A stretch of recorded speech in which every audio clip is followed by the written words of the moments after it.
Tu t'es déjà retrouvé avec l'encre coincée sous un rocher? Bah Laurent, ça aurait été la bonne solution, regarde. Mayday, mayday, mayday. Salut à tous et bienvenue dans Smiley Pratique. Que celui ou celle à qui il n'est jamais arrivé de se retrouver avec une encre coincée sous un rocher ou encore emmêlée avec celle d'un autre plaisancier me jette la première pierre. T'auras beau choisir avec précaution la qualité de ton fond, la position par rapport aux autres bateaux, etc. Tu as déroulé la bonne longueur de câble et de bout, tu as tout bien fait. Et pourtant, au moment de lever l'ancre, il ne se passe rien, elle est immobile.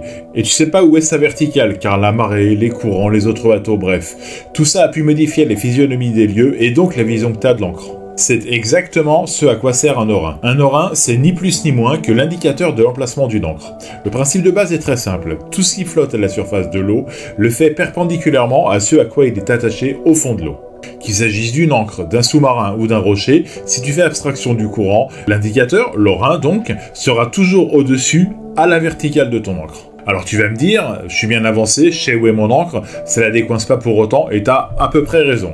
En sachant où se trouve ton encre, tu pourras en déduire, selon le sens de sa résistance, où elle est bloquée et dans quelle direction orienter le diamant de l'encre, son cœur si tu préfères, pour le sortir soit du rocher qui le bloque, soit de la chaîne ou du bout d'un autre plaisancier qui serait emmêlé dedans. Cet orin, qui peut être une simple bouée reliée par un bout d'un diamètre suffisant à l'encre, sera la poignée à distance pour manipuler et déplacer l'encre de ton bateau. Il existe bien des modèles de ces indicateurs, depuis la simple bouée raccordée avec un bout, qui risque de se retrouver coincé entre deux eaux si la longueur de l'orin est trop courte par rapport à la marée haute, jusqu'au système presque automatique qui, grâce à un mécanisme de sangle, restera toujours à la surface, jusqu'à la limite bien sûr de longueur de la sangle.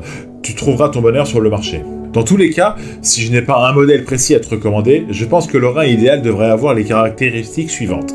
Être d'une couleur bien visible, disposer de bandes réfléchissantes, identifier le bateau dont il provient, disposer d'une poignée ou d'un point dans lequel passer au moins la gaffe de ton bateau. Ainsi, quand tu auras ce souci de décoincer ton encre, il suffira de tirer sur cette bouée dans la direction opposée à sa position naturelle pour relever le diamant et remonter à la main ou avec ton guindeau ton encre. Tu penseras, au passage, à vérifier à chaque remontée que l'orin est toujours solidement amarré au diamant d'une part, et que tu n'as pas arraché d'algues et que tu ne vas pas transporter ailleurs, que ce soit sur ton encre ou sur cet orin d'autre part. Fini donc les longues heures perdues ou pire, les abandons d'encre bloqués, tout ça grâce à une bouée à quelques euros. Et toi, comment tu t'y prends pour assurer ton encre lorsque tu es au mouillage? N'hésite pas à partager tes autres astuces en commentaire, je suis certain qu'il en existe bien d'autres. Bien sûr, like et repartage ce post, et abonne-toi à ma chaîne pour plein d'astuces et d'actu sur la mer et les bateaux. Si t'es sur l'eau, je te souhaite du beau temps et bon vent.